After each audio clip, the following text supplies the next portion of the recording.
Bootstrap 4 এর এই video টিউটোরিয়ালে আপনাদের সবাইকে স্বাগতম জানাচ্ছি। আমি আনিসুল ইসলাম। এই ভিডিও টিউটোরিয়ালে আমি আলোচনা করব মিডিয়া অবজেক্ট সম্পর্কে।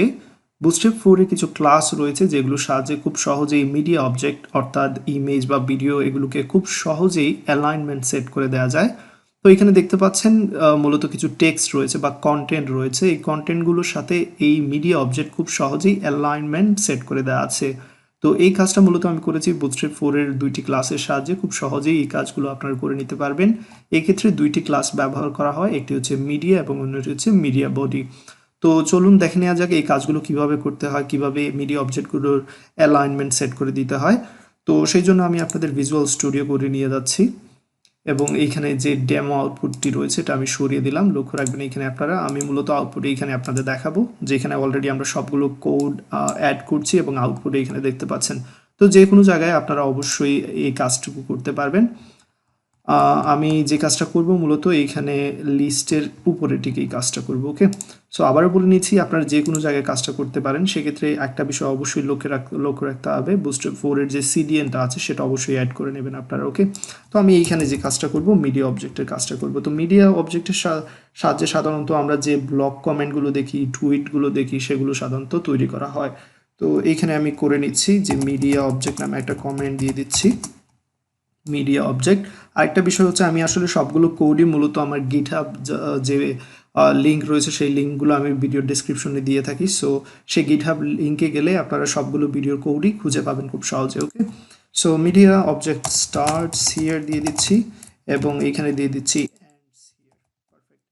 এখানের মধ্যে যে কাজটা করব, আমার প্রথমে কিছু কন্টেন্ট নিতে হবে। ধরা যাক আমি ডিবের মধ্যে কিছু আইটেম নিচ্ছি, একটি ইমেজ নেব প্রথমে ডিবের মধ্যে, এবং এইখানে যে কাজটা করব আমি এখান থেকে একটি ইমেজ সোর্স নিয়ে নিচ্ছি, কপি ইমেজ অ্যাড্রেস এইখানে বসিয়ে দেব। পারফেক্ট, তো ডেফিনেটলি এখানে চলে আসবে। এবার এই ইমেজটাকে চাইলে আমরা রাউন্ড করতে পারি, সেটা কিভাবে করতে হয় নিশ্চয়ই আপনাদের জানা আছে। তো সেক্ষেত্রে আমরা যে কাজ করব, বুটস্ট্র্যাপের কিছু ক্লাস রয়েছে সেই ক্লাস ব্যবহার করে নিতে পারি আমরা। এখানে দিয়ে দিচ্ছি, লক্ষ্য রাখবেন আপনারা,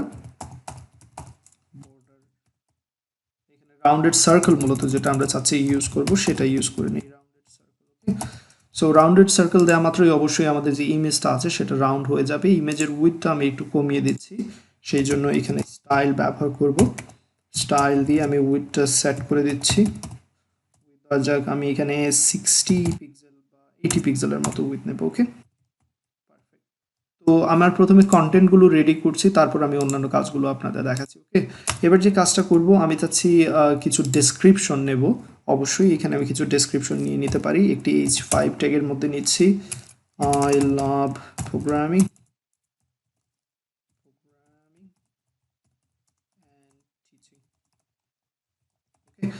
দেন আমি এখানে একটি প্যারাগ্রাফ নেব, প্যারাগ্রাফে কিছু ডামি টেক্সট দিয়ে দিচ্ছি, দ্যাটস ইট, সেভ করে নিলাম। তো ডেফিনেটলি এখানে আপনারা আউটপুট দেখতে পাচ্ছেন। তো এই আউটপুট ডেফিনেটলি যেরকম চাচ্ছিলাম সেরকম নয়। আমি যে কাজটা করতে যাচ্ছি এখানে লক্ষ্য রাখবেন, প্রথমেই আপনাদের মিডিয়া অবজেক্ট ব্যবহার করতে চাইলে যে কাজটা করতে হবে, ক্লাস এখানে ব্যবহার করতে হবে মিডিয়া ক্লাস। খুবই সহজ কাজ, জাস্ট মিডিয়া ক্লাসটা ব্যবহার করতে হবে। তো মিডিয়া ক্লাস ব্যবহার করার পর অনেকখানি অ্যালাইনমেন্ট চলে এসেছে, বাট এখনো পর্যন্ত এটা পারফেক্ট নয়।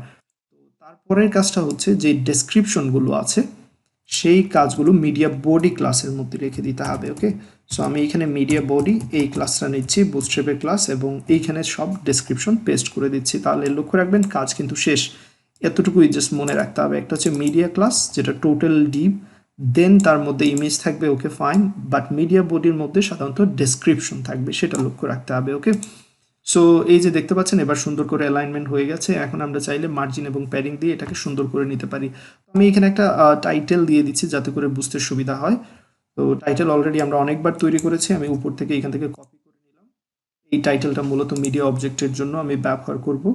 নিচের দিকে চলে আসছি এবং এইখানে আমি একটা টাইটেল বসিয়ে দেবো। তো তার আগে ডেফিনেটলি যে কাজটা আমার আসলে করে নেওয়া উচিত ছিল, এটার জন্য একটা সেকশন দেওয়ার দরকার ছিল। আমি একটা সেকশন দিয়ে দিচ্ছি, মিডিয়া সেকশন।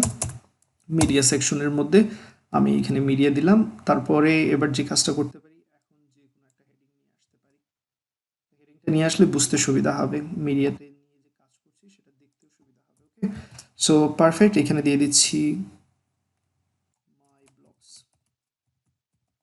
তো এখানে কি কি আছে অনেকবারই দেখেছেন, এটা নিয়ে আর নতুন করে এখানে ডিসকাস করার কিছু নেই। দেখতে পাচ্ছেন এখানে মাই ব্লগস যে টাইটেলটা নিয়ে এসেছি সেটা দেখাচ্ছে, এবং মিডিয়া আমাদের যেটা তৈরি করেছিলাম সেটা এইখানে দেখাচ্ছে। মিডিয়াটাকে এবার একটু অ্যালাইনমেন্টগুলো ঠিক করে দেই, অর্থাৎ মার্জিন, বটম, দেন প্যাডিং এগুলো দিয়ে দিলে একটু সুন্দর লাগবে। ওকে, সো প্রথমে আমি যে কাজটা করবো এখানে লক্ষ্য রাখবেন, আমি মিডিয়ার মধ্যে এখানে একটু প্যাডিং দিতে চাচ্ছি আমি। ওকে, তো প্যাডিংটা আমরা সেট করে নিই, আমি নিচের দিকে একটু যাব, এখানে লক্ষ্য রাখবেন।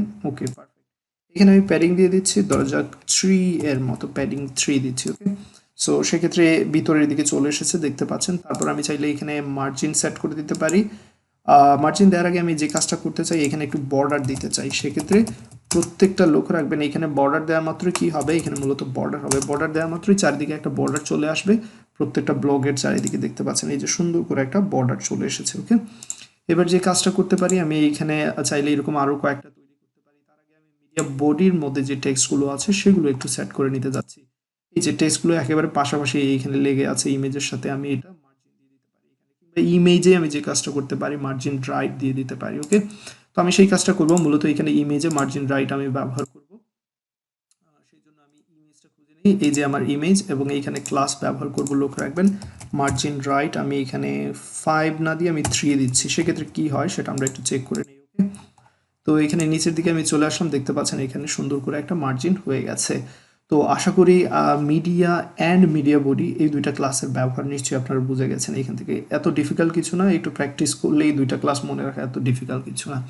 ওকে, ফাইন। তো ইমেজের যে এখানে পজিশনটা চাইলে আমরা এইদিকেও আনতে পারি, লেফট রাইট যে কোনো দিকে রাখতে পারি। ওকে, তো সেই জন্য যে কাজটা করতে হবে, আমি এখানে যে মিডিয়াটা তৈরি করেছি এটা আমি কপি করে এক্স্যাক্টলি সেম নিচে আরেকটা নিচ্ছি, পেস্ট করে দিলাম। এতে করে দুইটি এখানে মূলত আমার দেখতে পাচ্ছেন মিডিয়া অবজেক্ট তৈরি করা হয়ে গেছে। তো একটি বর্ডারের সাথে অন্যটি বর্ডার লেগে আছে, সেক্ষেত্রে আমরা কি করতে পারি, এখানে প্রত্যেকটা মিডিয়াতে আমি মার্জিন বটম দিয়ে দিতে পারি, চাইলে মার্জিন বটম বা মার্জিন টপও দিতে পারি, সমস্যা নেই। মার্জিন টপ এখানে 3 এর মতো দিচ্ছি, এক্স্যাক্টলি এখানে মার্জিন টপ। সো প্রত্যেকটা মিডিয়া যখন তৈরি করব উপরের দিকে 3 এর মতো এখানে মার্জিন নিয়ে নেবে, দেখতে পাচ্ছেন এবার আলাদা হয়ে গেছে। ওকে, তো ডেফিনেটলি ব্যাকগ্রাউন্ড কালার সেট করতে পারবেন, সেই নিয়ে এখানে আলোচনা করছি না। আমি ইমেজের অ্যালাইনমেন্টটা এই দিকে আনতে চাচ্ছি। তো এই কাজটা খুবই সহজ, আসলে কিছুই করতে হবে না। যে ইমেজটা আছে সেটাকে আমরা মূলত মিডিয়া বডির ঠিক নিচে রেখে দেবো। এই যে আগে রেখেছিলাম উপরে, এবার রাখবো নিচে। তাহলে আগে এখানে কার কাজটা হবে, এই যে মিডিয়া বডির কাজটা আগে হবে, দেন ডান দিকে ইমেজটা থাকবে। তো এখানে রিলোড করছি, ডেফিনেটলি আপনারা এখানে দেখতে পাচ্ছেন রিলোড করা হয়ে গেছে। তারপর যে কাজটা করতে পারি, সবার শেষে আমি এখানে অ্যালাইন মিডিয়া নিয়ে আর একটু আলোচনা করবো। এখানে ফ্লেক্স লেআউট থেকে আলোচনা করব। সেক্ষেত্রে আমি এখান থেকে আর একটা মিডিয়া এখান থেকে কপি করে জাস্ট নিচে বসিয়ে দিচ্ছি। ওকে, এইবার আমি ডেসক্রিপশন একটু বেশি নেব, তবে তার আগে ইমেজটাকে উপরে নিয়ে যাচ্ছি, উপরে থাকবে। সেভ করে নিলাম, এবং ডেসক্রিপশন কিছু অ্যাড করব যাতে করে বেশি টেক্সট থাকে, আমি জিনিসটা ভালো করে আপনাদের বোঝাতে পারি। এখানে প্যারাগ্রাফ নিচ্ছি, লোরাম 100 এর মতো নিচ্ছি, সেভ করে নিলাম। এবার আমি রিলোড করে আপনাদের দেখাচ্ছি। মূলত দেখতে পাচ্ছেন এখানে 3টি আমার মিডিয়া অবজেক্ট রয়েছে। এবার যে ইমেজটা আছে এটার পজিশনটা আমরা চাইলে কিন্তু সেন্টারিং করতে পারি, টপ দেন এখানে বটম, এরকম আমরা সেন্টারে নিয়ে আসতে পারি চাইলে।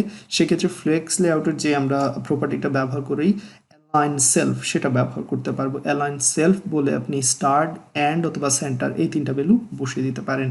আমি এই কাজটা করছি, আপনারা লক্ষ্য রাখবেন যে এখানে আমার ইমেজ রয়েছে, আমি ইমেজটাকে পজিশনিং করতে যাচ্ছি। এখানে আমি ক্লাস ব্যবহার করবো, লক্ষ্য রাখবেন ক্লাস। আমি একটু এদিকে নিয়ে আসছি, এতে করে আপনাদের বুঝতে সুবিধা হবে। এবং এইখানের মধ্যে যে কাজটা করব, আমি অ্যালাইন সেলফ দেন স্টার্ট যদি দেই, বাই ডিফল্ট কিন্তু স্টার্টে রয়েছে, সেটা আপনারা নিশ্চয়ই এখানে লক্ষ্য রাখতে পারছেন। আমি যদি এখানে আমি অ্যান্ড দিই, সেক্ষেত্রে কি হবে, অলরেডি আমাদের ইমেজ ক্লাসে কিছু ভ্যালু ছিল মনে হয়, আমি সেগুলো আমি খেয়াল করিনি, এই জন্য এখানে যে স্টাইলটা ছিল সেটা কিন্তু চলে গিয়েছে। লক্ষ্য রাখতে হবে ইমেজ ক্লাস, অলরেডি একটা ক্লাস আমরা ব্যবহার করেছিলাম, কিন্তু সেটার দিকে লক্ষ্য রাখতে হবে। আমি আবার এখানে চলে আসছি, এই যে অলরেডি আমি এই ক্লাসে কাজ করছিলাম, তো এখানে আমাকে ভ্যালুগুলো বসাতে হবে। তো সেক্ষেত্রে যে কাজটা করব, আমি বলেছিলাম আপনাদের অ্যালাইন সেলফ, দেন যেই ভ্যালুটা বসাবো আমি স্টার্ট, এটা হচ্ছে ডিফল্ট ভ্যালু।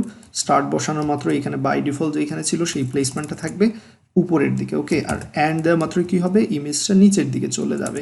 আপনি নিশ্চয়ই বাম দিকে খেয়াল রাখছেন এখানে আউটপুট। আর যদি আমরা সেন্টার দিই, সেক্ষেত্রে কি হবে, এটা সেন্টারে চলে আসবে। তো এই ছিল মিডিয়া অবজেক্ট নিয়ে যা কিছু বলার, আশা করি এই বিষয়টা খেয়াল রেখেছেন। তাহলে এখানে ইম্পর্টেন্ট বিষয় হচ্ছে কি, মিডিয়া ক্লাস, মিডিয়া বডি, দেন এই অ্যালাইন সেলফ, অ্যালাইন সেলফের যে ভ্যালুগুলো রয়েছে অর্থাৎ স্টার্ট অ্যান্ড সেন্টার। তো আশা করি এই ভিডিও এতটুকু থাকবে এবং আশা করি এই ভিডিও থেকে আপনারা খুব সহজেই এই বিষয়গুলো শিখে নিয়েছেন। পরবর্তী ভিডিও টিউটোরিয়ালে আমি আলোচনা করব কিভাবে বুটস্ট্র্যাপের টেবিল ক্লাসগুলো ব্যবহার করতে। যদি আমার ভিডিওটি আপনাদের ভালো লেগে থাকে তাহলে অবশ্যই লাইক বাটনে ক্লিক করবেন। যারা এখনো পর্যন্ত আমার চ্যানেলে সাবস্ক্রাইব করেননি এইখান থেকে সাবস্ক্রাইব করে নেবেন এবং সেই সঙ্গে বেল আইকনে ক্লিক করে রাখবেন যাতে করে সবার আগে আমার ভিডিওগুলো পৌঁছে যায় আপনাদের কাছে।